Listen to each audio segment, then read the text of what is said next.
Right. And you know, going back to our politicians' silence for the most part on this question, I would make one interesting point, which is that our senator, Senator Patrick Leahy, in 2006 on a program moderated by Amy Goodman, said, and I quote, "Why did 9/11 happen on George Bush's watch when he had clear warnings that it was going to happen?" That's what Senator Leahy said. So, you know, even Senator Leahy should be signing our petition because he says that they knew about it. Well, of course they knew about it. They had all the warnings. We've established that, and yet it happened anyway. Why is Senator Leahy not supporting a new investigation, having made that statement?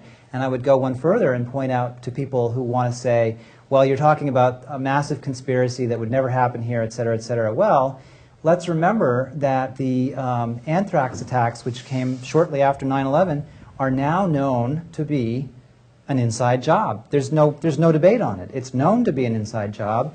And the fellow who is alleged to have done it, Bruce Ivins, thank you, Pete. You know, there's a lot of evidence that he did not do it, or that if he was involved at all, he couldn't have been the sole actor. And in fact, Senator Leahy, among other senators, has said he does not believe that Dr. Bruce Ivins acted alone in the anthrax attacks. So how much of a stretch is it to acknowledge, after acknowledging that the anthrax attacks were an inside job or had elements of being an inside job, then to say, well, maybe the rest of the story also had elements of being an inside job? You know, the point is, people recognize this stuff in pieces sometimes, as Senator Leahy has, and I think we all need to call upon Senator Leahy to explain to us why he does not support an investigation.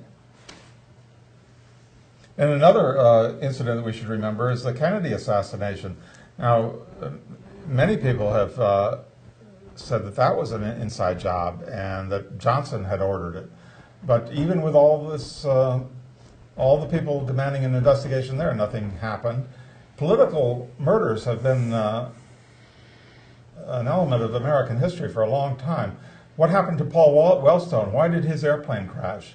And then people involved with 9/11. What has happened here? There was one who, Frank, you mentioned somebody disappeared. Barry Jennings. Barry Jennings, and there was another one whose airplane crashed, like Wellstone's. And the professor in Utah that started the large 9/11 group, he lost his job, I think. So we need to think about what's happening here. The Muslims say that America is the great Satan. Can we really say that it isn't? A number of people killed in Iraq and Afghanistan. And what happened in Iraq anyway? Bush, the standard line was that the people from Afghanistan caused the 9/11 attack. And they claimed that bin Laden admitted it on tape. But if you look at those tapes, at the videos, the person claimed to be bin Laden, who's supposedly admitting the attack, he bears no resemblance, or very little resemblance, to the bin Laden of previous interviews or subsequent interviews. So it would appear to me that it was just someone there pretending to be bin Laden, and there's a lot of evidence to that effect. But anyway, they say that it was Afghanistan that caused the attack. So what do? We go and invade Iraq. We send a small contingent to Afghanistan and a big army to Iraq. And the Iraq thing stretches out for years.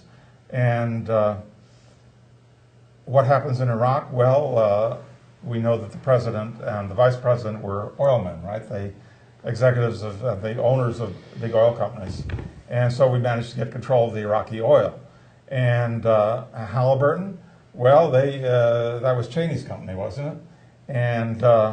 And they get all the contracts. So this is a technique for taking American taxpayer money and channeling it into a company owned by these oligarchs.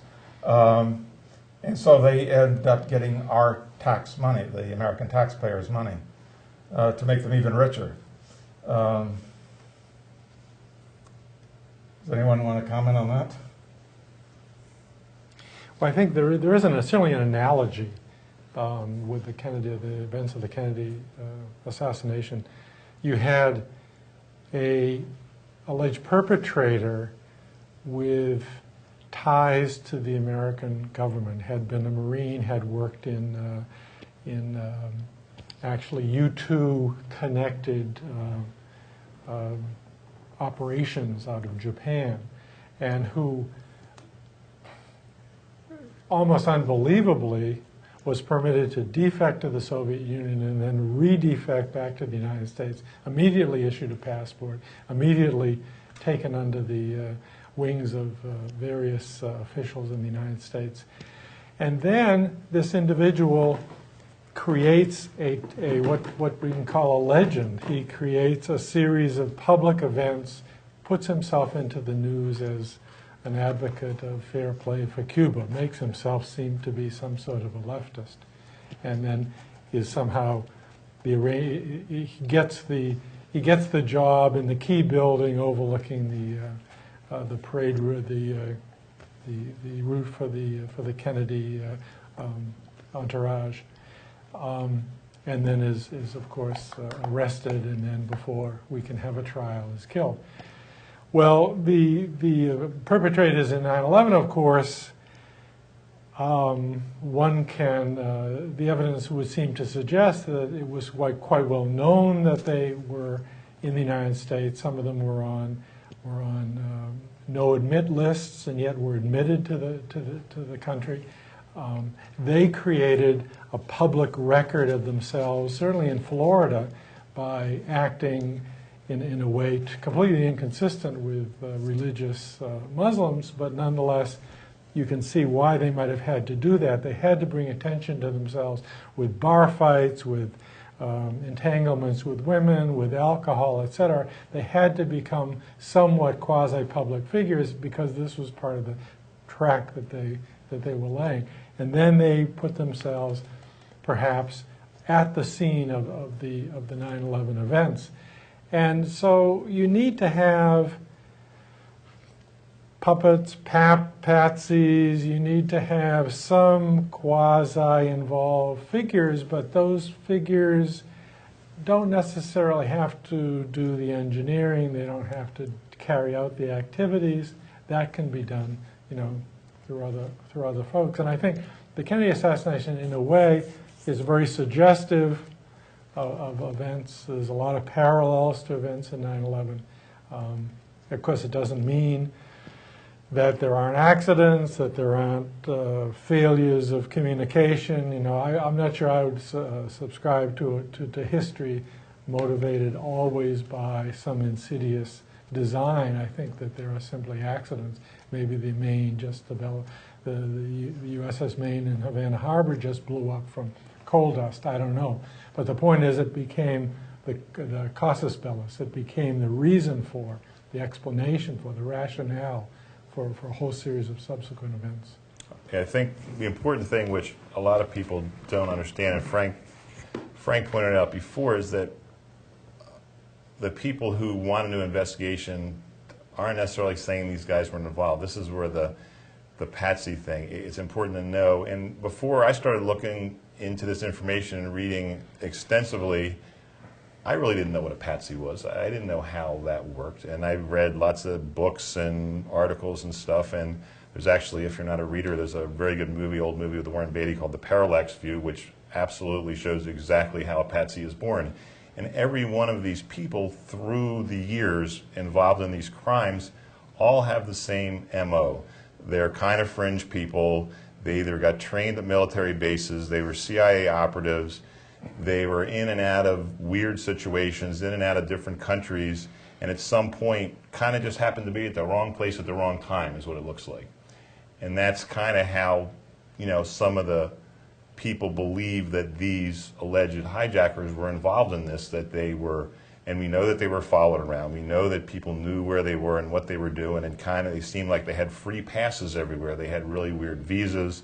They had these flight school things going on. They had all kinds of very strange things happening that shouldn't have happened in a normal, you know, the normal legal way things happen, and then all of a sudden they were kind of in the wrong place at the wrong time. And that's kind of how it works, you know. And, I mean, you read history about how patsies are used, whether it's, you know, things that happened in Europe, you know, all over the world. This is a common thing. You know, talking back, we were talking about the Reichstag fires. I think there was a guy there who died, who they said set the fire right or something, and it's the same kind of thing.